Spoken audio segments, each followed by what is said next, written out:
I'm Hiba Elias. And I'm Chevon Drew. And welcome to Momentum, a Race Forward podcast, where we explore how racial justice work is showing up everywhere around us.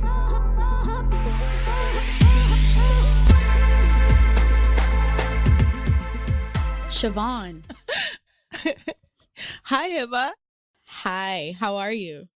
I'm good. I heard and I knew it was time to get started. So I'm ready.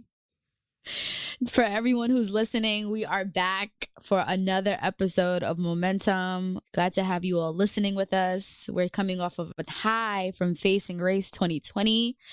And I am literally still on a high. Can't find the right words to really express my gratitude and, the joy that I felt in my heart when we closed out Facing Race. But I really want to hear what you have to say, Chevon. Like, how do you feel? We were on stage twice. Well, not on stage twice, but we were on the main stage once, and we hosted a breakout session. So there was a lot of work on our end, on the back end.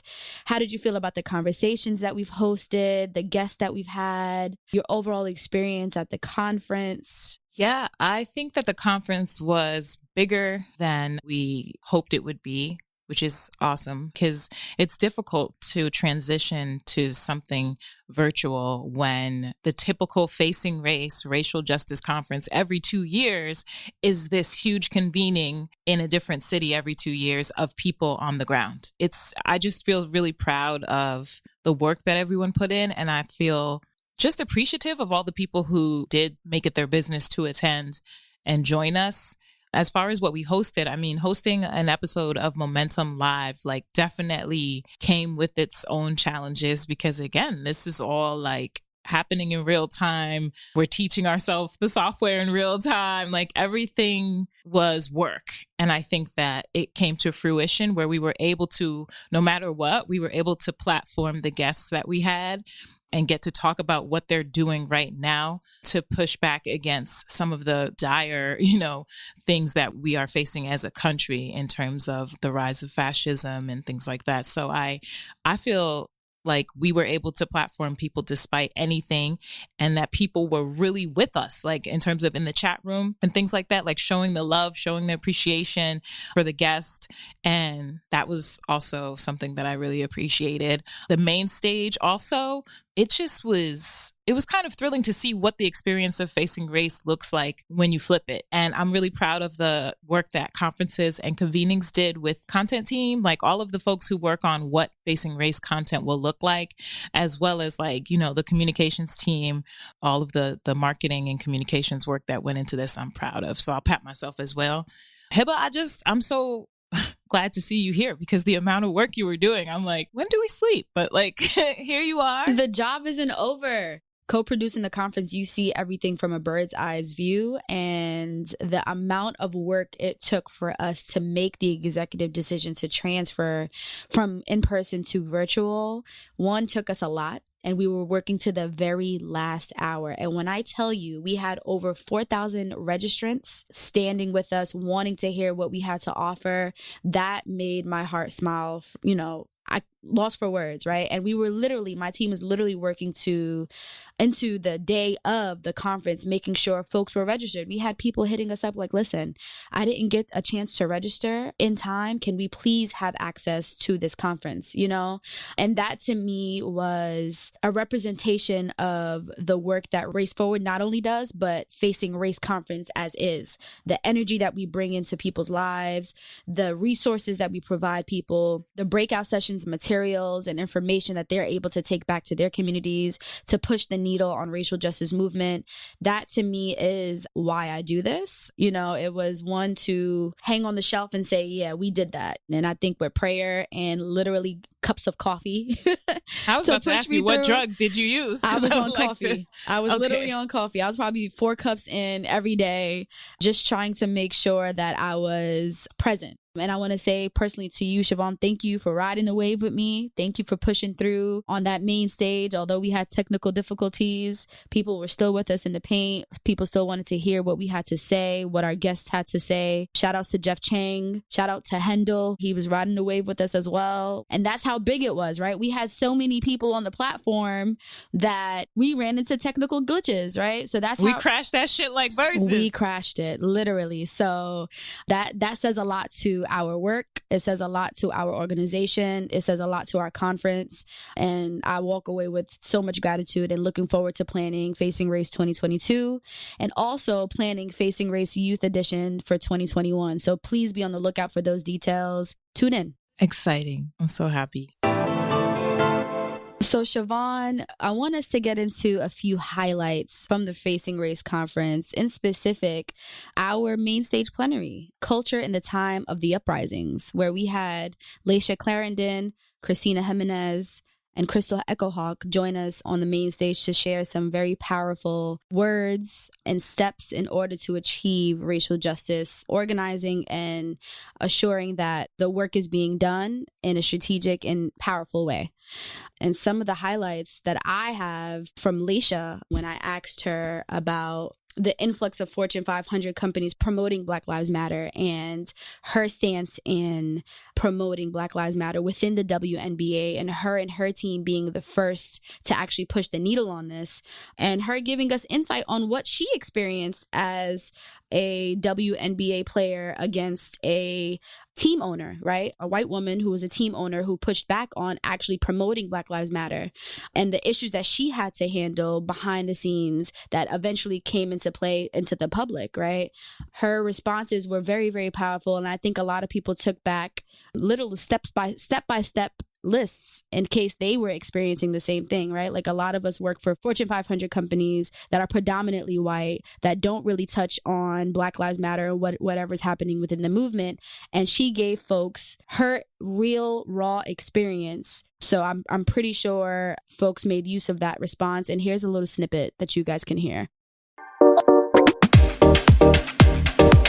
A little bit about the story is just if anyone has followed it or not, is that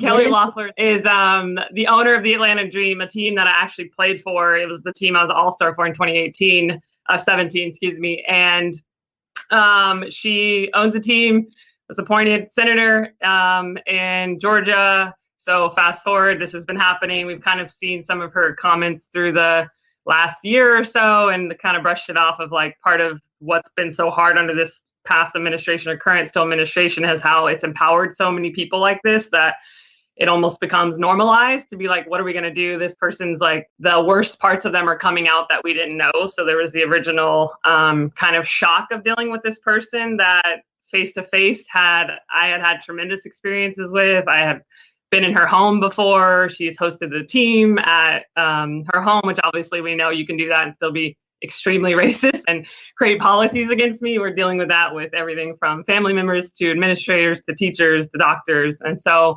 it was really shocking, though, to see her come out against Black Lives Matter. But we decided after Kelly Loeffler came out against us promoting Black Lives Matter this season, which was us promoting like our social justice platform, which was led by the players. Like we really pushed the league on it, and the league is a corporation. So it was obviously really awesome to see them work with us alongside us. And fast forward, she comes out against us. Everyone's shocked and we can't believe it because, like I said, our experiences had been really good. And then Sue Bird, myself, and NECA and a few other people behind the scenes had conversations about how to respond outside of just like our clapback, right? Like we clapped back at her on Twitter, like we went on MSNBC, we did all this stuff. And we kind of started to realize this is where I'm starting to learn a lot more about strategy and organizing too, because we started to realize like, okay, she's trying to use us in this moment, right? She wants us to counsel her. And that's where we were kind of starting to see like we had a response, like our league doesn't stand for any of those things. We stand for like all of our morals. We started to see outside of the clapback, how could we be more strategic in it? And it was actually one of the agents who had, I think, the original idea, and one of our other players in the league was like, wait, have you heard of Warnock? And I was like, oh, what? And so we started, this is just like on WhatsApp, like how this stuff starts to happen behind the scenes, like, oh, Rev Warnock. And like, all right, who is this guy? Oh, he's running against her for Senate.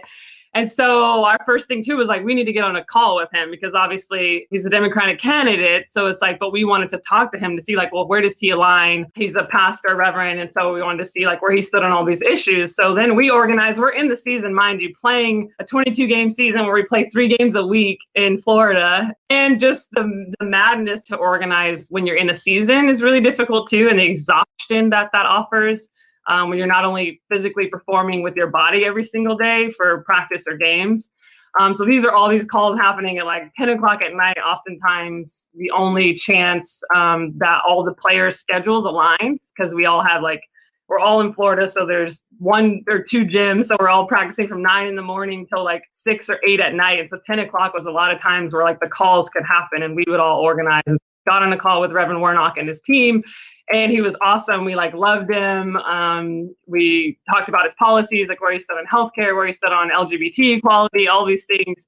And we're like, all right, we're about to get behind him. And then we're like, wait, public strategy or policy strategists, like, how do we do this? What's next? And so again, it's just like all these, you start asking more questions than even answers that you have. And I'm starting to learn that's a lot of it is like asking questions, talking to people. It just takes time and energy to have conversations. Like Chris said, there's a lot of humility involved.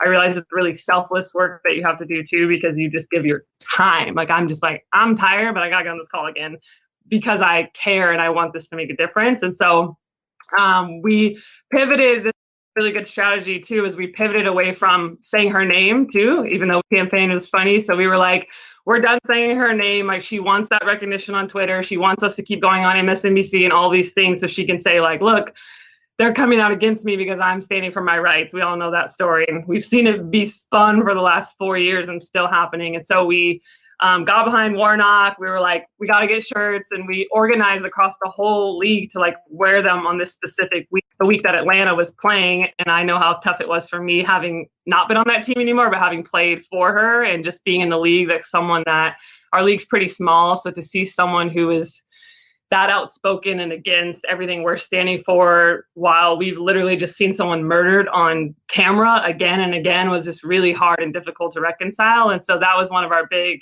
I think, places in sports where you saw like athletes individually have come out and said a lot of things, but you've never seen a league mobilized behind like a candidate. And I think that's really cool. And that we saw of like, oh, we have a lot of power, like our collective power to like make Warnock's name big, and to see like the donations and the 2 days of when we did this campaign, it was just like mind blowing to see. And I think it speaks to like collective power. And that's what we're learning a lot, that organizers know a ton about, of how important it is to do that work every day on the ground and get people together.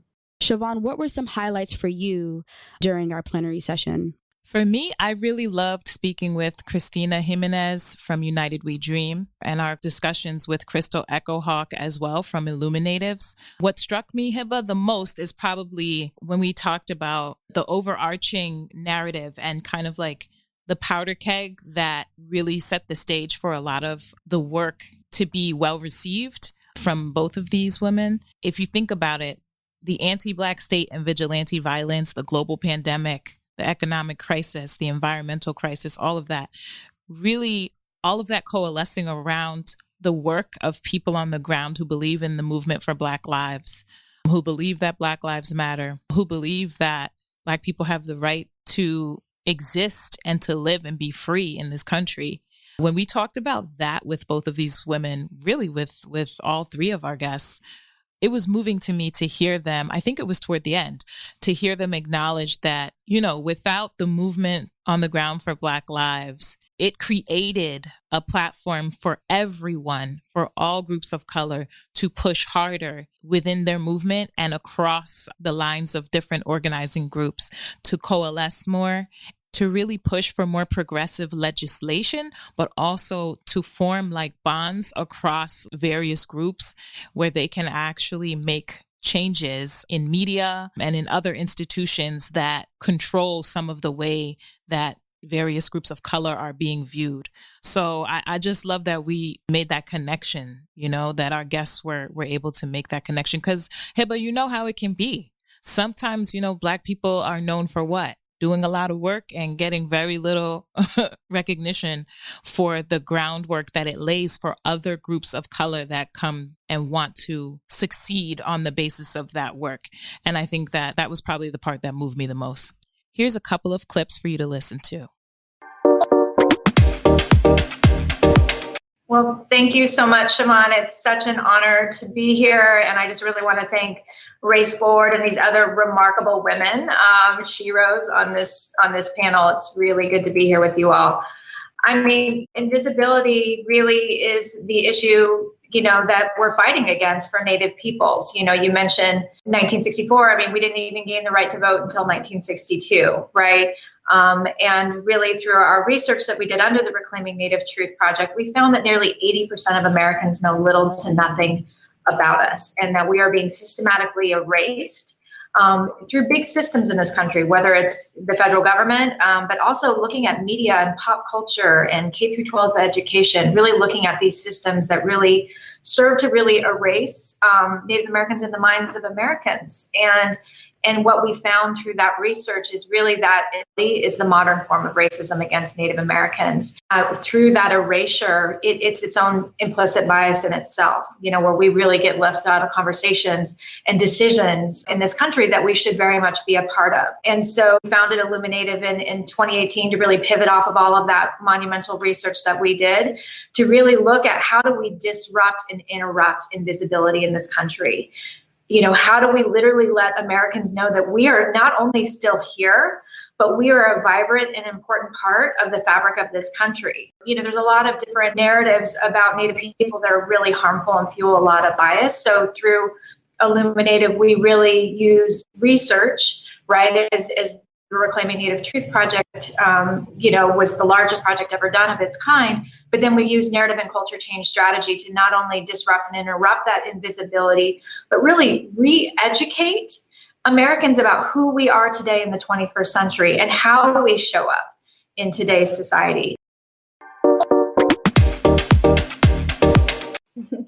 I mean, I think it's important for us. I think that's, folks that are involved in different aspects of social justice movements, that this is not a moment. This is a movement, the movement of movements. And quite frankly, all of the work that many of us have been doing for decades and many years is the result of a lot of the things that we are seeing now.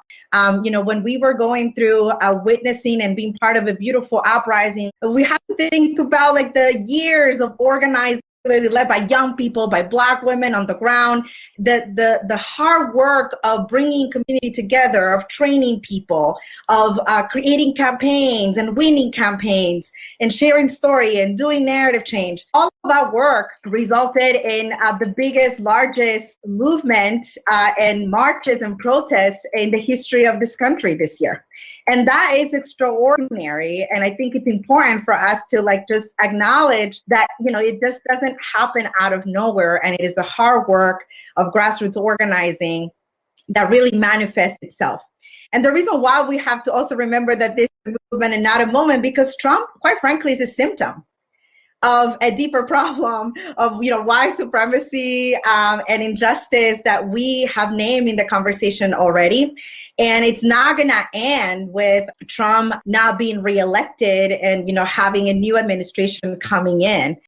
I mean, the second thing is that because we recognize that, some of these elected officials and the policies are symptoms, but we cannot really forget what's at the root. As Crystal was saying, we've done amazing work in the last 4 years to bring a lot of communities together, to build in a stronger way our relationships cross movement in a multiracial way, in a multi-generational way. But let's be real. I fear often the fragmentation of our movements once the political conditions have changed. As we think about 2021 and beyond, it's that by being united and having a united front, we will be stronger and we will be able to create the change at scale that we need. And so as we think about the next administration and many of the campaigns that we will be leading, I think the biggest opportunity that we have, the unprecedented opportunity that we have, particularly as we think about the impact of this pandemic and how do we recover by building new things. Because, it's not about rebuilding, because the old wasn't working and it was built to be unjust and to be not fair. So in the spirit, in that experience of building the new, keeping our coalitions together, keeping our demands together, doing the work that we need to do to bring liberation to our communities and to others, that is going to be critical for the work that we need to do. And, when I think about immigration, to really push back against the narratives that we don't belong by saying that we're here to stay, saying that this is our home and sharing those stories, but also holding the complexity of our stories within our own communities and the complex story of who we are as a country, for example. So the more that we lean in to speak truth to power and not be afraid of leaning to those complexities in our stories, the more that our power and our stories are going to be undeniable. And I think that that's the spirit that I think we need to hold as we move into a next phase that doesn't address all of the root causes, but that I think it gives us an unprecedented opportunity to organize many people that are feeling the impact of a pandemic right now that might not be engaged before in any social movement. Hiba, I'm trying to record with you, but I keep getting messages because apparently there's some type of care package that has arrived for me.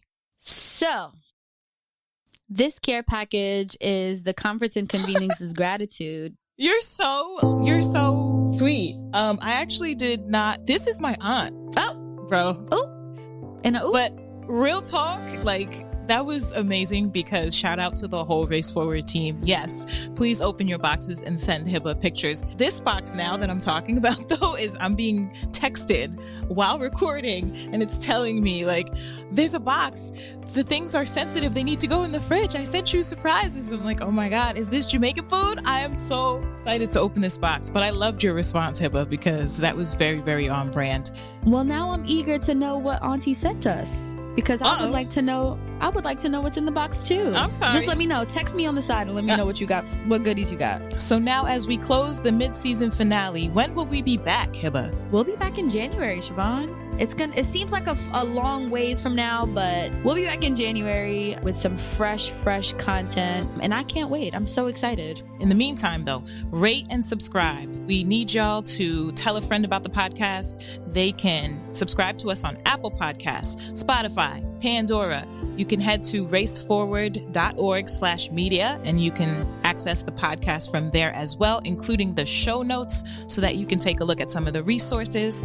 For example, if you want to visit Color Lines in the show notes there, you can read about defunding the police or reforming the police and what are the differences and what does all that mean. So Hiba, I want to thank you again for another episode. I want to thank everyone for tuning into us and helping us get to the mid-season finale. We'll be back in January. We'll be back, y'all. Until then, take care. I still want to know what's in the box because I want some. You were like, oh, you really thought that was a cue for the package y'all sent? But that would make so much sense. That would make sense. I didn't sign up for that package. No, I was like, what is this form? It was a thank you. It was a token. Oh, Chevon. I was like, where is this going? It's fine. Are you sure? What do you mean? Yeah, it's fine. It doesn't. But now you know. But would you like a box? It's a lot of good stuff in that box. Let me stop recording on my thing.